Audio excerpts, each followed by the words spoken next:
죄가 세상과 사람 안에 들어오면 죄는 가만히 있지 않습니다.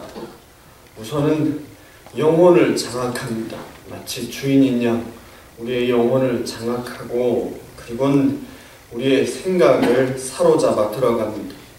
사상과 가치와 우리의 내용이 그의 죄에 의하여 물들도록 영혼만 다루는 것이 아니라 죄는 생각과 가치를 장악해 들어갑니다. 그리고는 그 죄의 확장성은 그 능력은 점점 더 깊이 우리를 사로잡아 들어가 결국 우리의 행동과 습관까지 통제하게 만들어 버립니다. 그리고 죄악에 물든 사람들이 함께 더불어 살아가는 그 사회와 문화의 관습과 습관까지 사로잡는 것이 죄의 영향력입니다. 내용만 빼고 껍데기 가지고 흉내내기 좋아하는 사단이 사실 하나님의 은혜를 흉내내는 것입니다. 이와 같이 사로잡고 장악하는 것은 원래는 은혜가 복음이 하는 일입니다. 하나님의 은혜, 이 복음이 우리 안에 들어오면 이 복음, 이 성령의 능력, 우리 안에 머무시는 예수님은 가만 계시지 않습니다. 그분도 소욕을 가지시고 우리 안에서 행하십니다. 죄가 소욕을 갖듯 성령께서도 소욕을 가지시고 우리를 사로잡기 원하십니다. 그 복음은, 그 은혜는 우리 안에 들어와서 우리의 영혼을 되찾아 소유하십니다. 죄와 사단 권세에 사로잡혀 있던 영혼들을 구원하셔서 당신의 소유가 되게 만드십니다. 영혼의 주인이 바꿔지도록 은혜를 베푸시는 것입니다. 나아가 동일하게 생각과 가치와 사상을 변화시킵니다. 복음 안에서, 은혜 안에서 판단할 수 있도록 우리의 내용이 복음적으로 바뀌어질 수 있도록 역사하시는 것입니다. 그리고는 그 복음적인 사상과 내용이 우리의 말과 행동에 영향을 미치고 결국 그것이 습관이 되게 하고 그리고 문화와 관습이 될 수 있도록 만들어 주십니다. 복음의 실체이신 예수님, 살펴본 것처럼 태초부터 계셨던 하나님의 말씀이신 예수님은 우리 안에 들어오시면 더 많이, 더 깊이 우리를 소유하기 원하신다는 것입니다. 우리와 교제하시며 우리와 하나로 연합하셔서 우리의 내용, 우리의 중심까지 바꾸시기를 원하십니다. 그래서 우리의 마음이 그분의 마음과 일치하고 우리의 소원이 그분의 소원과 일치하여서 결국 그분의 발길 닿는 곳에 우리의 발도 가고 우리의 손이 닿는 곳에 그분의 손길도 있을 수 있도록 그분 안에 우리가 그분 안에 있는 온전한 연합의 실체를 누릴 수 있도록 하나님의 은혜, 복음, 예수 그리스도는 인격적으로 우리 안에서 일하시고 열심히 행하시는 것입니다. 늘 바라고 소원을 하는 것이 기도입니다. 늘 바라고 소원하는 것, 그것이 기도입니다. 따라서 서론에서 말씀드린 의미를 생각할 때 기도는 그런 의미에서 되어지는 것이다 라고 해석할 수 있습니다. 일주일 내내 논 사고, 밥 사고, 집 사고, 부동산 투기에 온 열정을 쏟던 사람이 주일이 되어서 대표기도 하면서 하나님 이 땅 바라보지 않고 천국 바라보며 살게 해주십시오 기도했다고 그 기도가 진정한 기도일 수는 없을 것입니다. 그 사람 마음은 이 땅에 있는데, 중심은 이 땅에 있는데 입술만 하늘꽃 구한다고 진정한 기도일 수는 없습니다. 밤새 열나는 아이 간호하다가 출근했다고 한번 생각해 보십시오. 아마 그런 경험이 있으실 텐데 출근해도 생각은 늘 집에 머물러 있습니다. 이놈 열이 좀 떨어졌을까? 일하면서도 밥 먹으면서도 하루 종일 생각은 아이한테 가 있습니다. 관심, 중심, 생각이 머물러 저절로 기도가 되는 것입니다. 그래서 예수님은 우리 마음에 들어오셔서 우리의 소원을 다루십니다. 우리의 내용을 바꾸셔서 우리가 바라고 기대하는 것, 우리 중심에서 소원하는 그것이 하나님의 것과 일치되게 만드셔서 우리의 기도가 진정한 기도가 되어질 수 있도록, 그냥 애써 내용 붙들고 입술만 기도하는 것이 아니라 하나님 소원하는 그곳에 우리의 관심도 가서, 그래서 저절로 되어지는 기도가 될 수 있도록 우리를 다루어 가시는 것입니다. 오늘 본문 말씀은 우리에게 그 사실을 잘 설명하여 보여줍니다. 시편 19편은 다윗이 하나님 말씀의 능력이 어떠한지를 그가 그의 노래로 지어 찬양하고 있는 내용입니다. 1절서부터 6절까지의 말씀을 자세히 살펴보면 다윗이 하나님의 말씀의 능력을 찬양하기를 온 우주에 가득 찬 말씀의 광채를 노래하는 것을 보게 되어집니다. 하나님 지으신 온 만물 가운데 해와 달과 온 우주 가운데 편만한 하나님 말씀의 능력, 말씀이 선포되어지자 창조된 세계 가운데 드러난 그 하나님 말씀의 권위를 노래하고 찬양합니다. 그리고 7절서부터 10절까지는 기록된 말씀의 능력과 은혜가 무엇인지를 노래합니다. 그 말씀의 능력이 우리 안에서 역사하여 율법은 완전하고 소성시키며 그 증거는 확실하다 노래하며 7절서부터 10절까지의 말씀을 기록하고 있습니다. 그리고 그 말씀, 그 기록된 말씀의 빛이 더 집중되어 자신의 심령 가운데 들어오게 될 때에 그 말씀의 능력이 자신 안에서 어떻게 역사하시는지를 기록하고 있는 것이 11절서부터 마지막 절까지의 말씀입니다. 이것은 마치 어릴 적에 돋보기를 가지고 햇빛을 모으는 놀이를 하던 것과 같습니다. 그런 놀이 해보셨습니까? 여름날에 햇볕에 가서 돋보기를 비추어서 빛을 모으면, 그러면 그 빛이 이렇게 역삼각형으로 모여지면서 집중되어질 때에 그때 종이도 태우고 그 강력한 빛이 그 능력을 더 깊이 발휘하게 되는 것입니다. 다윗은 하나님의 말씀의 능력을 마치 이렇게 시각적으로 노래합니다. 온 우주에 가득 찬 하나님의 말씀의 능력, 그리고 그 말씀이 기록되어져서 우리에게 계시로 주어졌을 때 그 계시된 율법 가운데 드러나는 하나님의 말씀의 능력을 노래하고 난 다음에, 그리고 핵심적으로 그 계시된 약속의 말씀이 한 곳으로 모여져서 타는 듯한 불로 자신의 심령을 비추게 될 때에 그 말씀이 자신 안에서 어떠한 역사를 일으키는지를 기록하는 것이 11절서부터 마지막까지의 내용이라는 것입니다. 앞서 말씀드린 것처럼 사람이 마음속에 숨겨둔 죄악은 그 누구도 알 수 없습니다. 심지어 자기 자신도 자신의 허물을 깨달을 수 없습니다. 죄가 우리 안에 들어와서 우리를 물들여 장악하기 시작하면 그건 뺄래야 뺄 수가 없습니다. 나중엔 자기의 실체와 동일한 부분이 되기 때문에 구별이 되어지지 않는 것입니다. 여러분, 그냥 무 썰어서 뻘겋게 무쳐 먹는 거랑 1년 내내 고추장에 꽉 박아놨다가 그거 꺼내가지고 그렇게 장아찌로 짠지로 먹는 거랑은 수준이 틀립니다. 그렇지 않습니까? 1년 내내 고추장물을 빨아들이면 그건 볶아도 어떻게 안 되고 끓여도 어떻게 안 됩니다. 씻어도 어떻게 안 됩니다. 그건 그냥 무가 아닙니다. 그건 장아찌입니다. 그 맛과 향을 뺄래야 뺄 수가 없습니다. 죄가 세상 안에, 사람 안에 들어오면 죄는 그렇게 우리의 인성과 내용을 깊이 있게 물들입니다. 나중엔 이게 죄인지 난지 구별이 되지를 않습니다.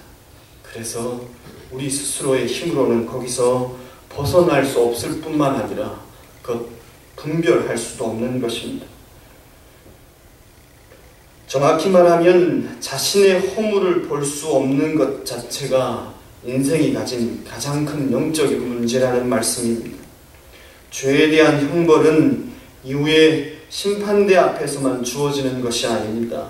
죄에 대한 형벌의 또 다른 내용은 죄를 죄로 보지 못하는 데 있습니다. 로마서 1장 말씀은 사람이 하나님 앞에 범죄함으로 인하여 하나님 내린 형벌을 거듭 표현하기를 하나님이 그 죄악 가운데 그냥 내버려 두셨다라는 내용을 반복적으로 기록하고 있습니다. 그냥 냅두는 겁니다. 그러니까 그게 죄인지도 모르고 그 죄악의 구렁텅이에 자꾸만 들어가는 게 인생이 받은 그 죄에 대한 형벌이고 심판이다. 로마서 1장의 사도 바울은 그 영적 교훈을 가르쳐주고 있습니다. 따라서 자신의 허물을 보고 그것에서 벗어나는 것이야말로 은혜 중에 은혜인 줄 믿습니다. 하나님이 우리 가운데 은혜를 베푸실 때에 그 은혜의 출발점은 바로 여기에 있습니다. 은혜 중에 은혜, 우리가 정말 사모해야 될 은혜 중에 은혜는 하나님, 내 죄를 보게 해주십시오. 내 안에 나도 잘 모르는 숨겨진 것들이 드러나서 하나님 앞에 정결케 되어지고 내 중심과 마음이 하나님과 온전히 일치되게 해주십시오. 그렇게 소원하는 것이 우리가 바라야 될 은혜의 핵심이라는 것입니다. 예수님이 우리 안에 들어오셔서 그 복음의 실체가, 그 말씀이 우리 안에 비춰져 우리 안에 들어와 일하실 때에 우리를 깊이 있게 장악하고 소유하시도록, 그래서 그분과 일치되지 않는 것, 그분과 연합되게 합당하지 아니하는 것들은 하나님의 말씀이 들추어내어 그것들을 잘라 수술해내시고 그분과 온전히 연합되되 영혼만 연합되는 것이 아니라 사상과 가치가 연합되어지게 하시고 행동과 습관과 말과 행동이 모든 것이 연합되기를 사모하는 것, 그것이 우리가 바라야 할 은혜의 실체라는 말씀입니다. 자신의 허물을 보고 그것에서 벗어나는 이 탁월한 은혜, 이 은혜는 다윗이 시편 19편에서 가르쳐주는 바에 의하면 하나님의 말씀을 통해서만 우리에게 주어집니다. 하나님은 당신의 말씀으로 우리의 심령을 조명하시고 우리 안에 있는 죄악을 드러내며 숨겨진 의도를 살피십니다. 강력한 빛을 모아 우리의 심령을 비추어서 어두울 때는 드러나지 않던 그 더럽고 추한 것들이 강력한 빛 앞에 숨김없이 낱낱이 드러내게 만드시는 것입니다. 하나님의 백성은 그 말씀의 조명으로 자신의 죄악을 깨닫고 비로소 하나님의 긍휼과 자비를 간절히 구하게 되며 나는 예수님 아니면 십자가 아니면 소망 없는 자입니다 라고 그렇게 고백하며 십자가의 은혜를 든든히 붙들게 되는 것입니다. 10절에서 12절까지의 말씀입니다. 금 곧 많은 순금보다 더 사모할 것이며 꿀과 송이꿀보다 더 달도다. 또 주의 종이 이것으로 말씀으로 경고를 받고 이것을 지킴으로 상이 크니이다. 자기 허물을 능히 깨달을 자가 누가 있겠습니까? 나를 숨은 허물에서 벗어나게 해주십시오. 다윗이 왜 하나님의 말씀을 순금보다 더 사모했는지 이 말씀을 통하여 우리는 비로소 깨닫습니다. 그가 하나님의 말씀을 꿀과 송이꿀보다 더 달다라고 고백했던 이유는 바로 여기에 있습니다. 그냥 그 말씀이 자기를 위로하기 때문만이 아니었습니다. 자기도 어쩔 수 없던 자기 안에 있는 본성, 그러고 싶지 않지만 하나님을 거역하여 나아가던 자기의 삶의 문제, 그걸 하나님 말씀이 비추어 들춰내시고 자신을 치유하는 걸 경험한 다윗은 그 말씀의 빛이 자신 안에 들어와 자신의 허물을 깨닫고 그리고 그 숨은 허물에서 벗어나게 되는 은혜를 사모하며 하나님 그 말씀의 빛으로 내게 비추셔서 이 숨겨진 허물에서 벗어나는 은혜, 자유케 되는 은혜를 주십시오라고 하나님 말씀을 사모하며 노래할 수 있었던 것입니다. 죄는 다시 거듭 강조해 드리지만 확장성을 갖습니다. 죄는 자신의 탐욕으로 모든 것을 삼키려 합니다. 마음의 틈을 비집고 들어와서는 어느새 심령을 부패시켜 죄를 사모하는 마음을 우리 안에 일으킵니다. 본성적인 죄의 사람이 되게 하고 그것을 기반으로 사람의 행동을 제어하기 시작합니다. 마침내 의도적으로 범죄하며 하나님을 거역하게 만드는 것이 죄의 의도입니다. 그리고 마침내 죄는 모든 지휘권을 얻고 사람을 지배하기 시작합니다. 죄의 사람이 죄의 종이 되게 만드는 것입니다.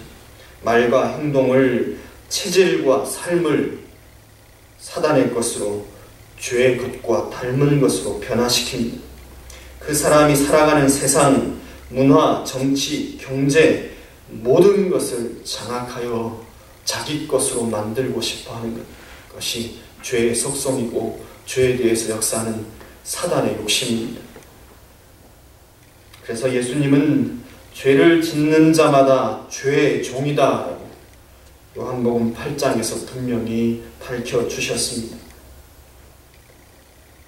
하나님의 말씀이 우리 안에 들어와서 일하실 때야 비로소 이 죄의 확장성은 그 힘을 잃어버릴 수 있습니다.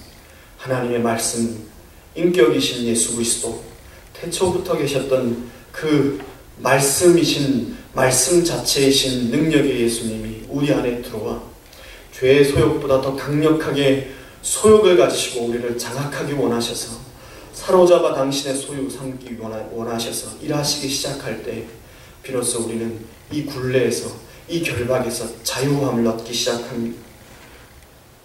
그때 죄의 행위, 우리가 스스로 짓던 이 고범죄를 유발하고 그 권세로 우리를 장악하려 했던 심령의 허물, 자신의 죄를 깨닫지 못했던 이 무지의 죄는 비로소 힘과 지휘권을 상실할 수 있다는 것입니다. 13절입니다. 또 주의 종에게 고의로 죄를 짓지 말게 하사 그 죄가 나를 주장하지 못하게 하소서. 주의 종에게 고의로 죄를 짓지 말게 하사 그 죄가 나를 장악하고 지배하지 못하게 해주십시오. 그리하면 내가 정직하여 그 큰 죄가에서 벗어나겠나이다. 하나님 말씀이 내게 들어와 역사하셔서 내 스스로가 죄를 사모하며 달려가던 그 길을 멈춰주시고 내가 역사하셔서 그 죄가 나를 주장하지 못하게 할 때야 비로소 나는 그 죄의 권세에서 벗어날 수 있습니다. 주님, 제 마음을 살피시고 저를 구원해 주십시오. 이 죄의 속박과 이 굴레에서, 이 장악력에서 자유케 되는 은혜를 주십시오. 진리를 알지니 진리가 너희를 자유케 하리라. 진리를 알지니 진리가 너희를 자유케 하리라. 진리이신 예수 그리스도, 그분만이 우리를 비로소 죄와 사단으로부터 자유케 하실 수 있습니다. 부지중에 우리의 마음에 죄악이 들어왔을 때 그 힘이 커져서 통제할 수 없을 정도로 이르기 전에 그 싹을 잘라내야 합니다. 바리새인의 누룩처럼 쉽게 생각하여 놔두면 어느새 모든 것을 거짓으로 부풀게 하여 물들이는 것이 죄입니다. 우리가 분별할 수 없는 그 허물을 하나님만이, 그 말씀만이 들추어내십니다. 깊숙이 숨겨져 발견되지 않을 것 같지만 성령의 조명은 그 강력한 빛으로 끝까지 추적하여서 부인할 수 없는 증거를 드러내시고 하나님 앞에 자복하여 그 허물을 고백하며 수술받게 만드십니다.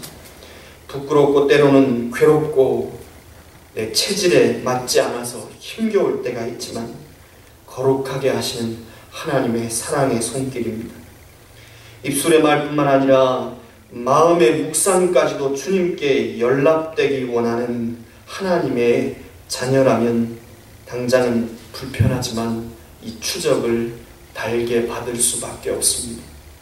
우리 안에 하나님께서 오셔서 일하시기 시작할 때에 그분이 우리 안에 열정을 부으시되 강력한 소원으로 도전하기를, 하나님, 내 입술의 모든 말과 뿐만 아니라 내 마음의 묵상까지도, 누구도 알지 못하는 내 마음의 묵상까지도 주님 앞에 올려지는 제사요 향기로운 예물 될 수 있기 원합니다.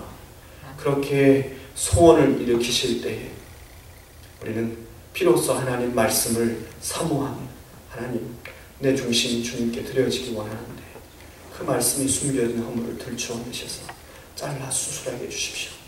괴롭고 체질에 맞지 않아 힘들지만, 그렇지만 그것이 하나님 사랑의 손길입니다. 달게 사모하며 그 괴로움을 하나님 앞에서 소망하게 되는 것입니다.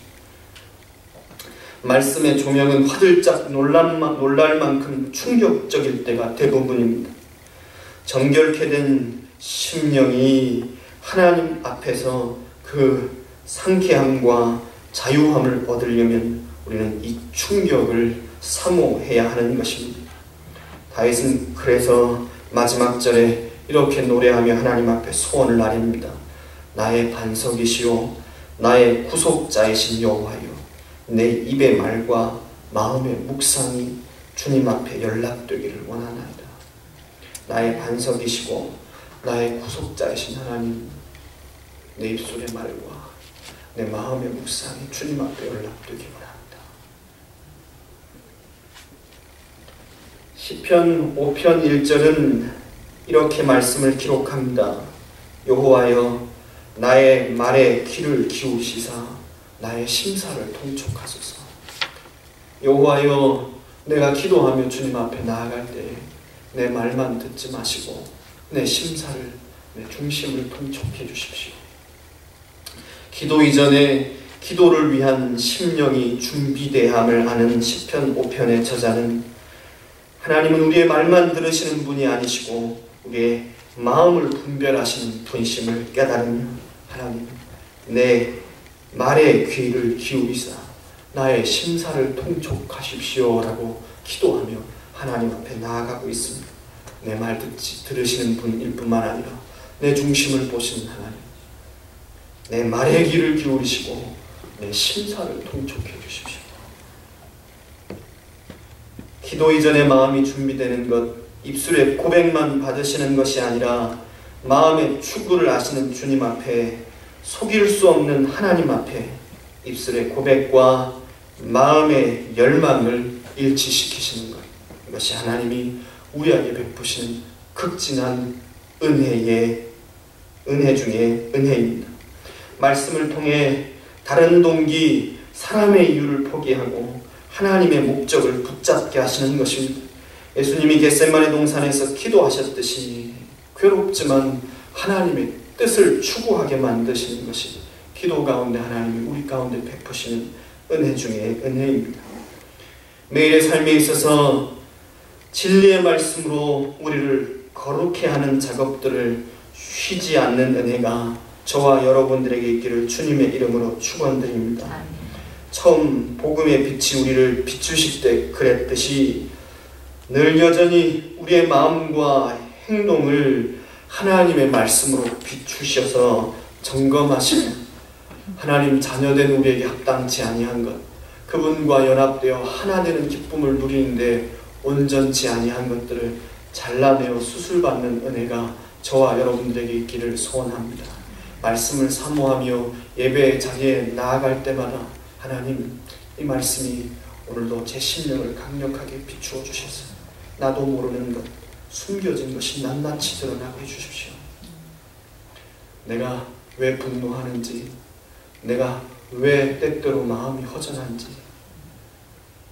그냥 마음의 상처가 아니라 하나님 숨겨진 죄악이 있는데 들추어내 주십시오. 하나님, 내가 왜 때때로 하나님 말씀 따라 순종하는 길 가지 않고 내 자의대로 행하는 걸 기뻐하는지 들추어내 주십시오. 하나님, 내가 생각하고 내가 하시고 싶은 것이 뜻대로 되어지지 않으면 그걸 견딜 수가 없는데 왜 그런지, 내 생각이, 내 말이 내 아내에게 받아들여지지 아니하면, 교회 안에서 내가 드러나지 아니하면 괜히 섭섭한데 하나님 왜 그런지 들추어내 주십시오. 그래서 수술받게 해주십시오. 그래서 내 말과 행동과 내 삶이 하나님께서 부르신 그 부르심의 온전한 모습으로 변화될 수 있도록 오늘로 말씀으로 나를 조명해 주십시오. 사모하시는 은혜가 저와 여러분들에게 있기를 주님의 이름으로 축원드립니다.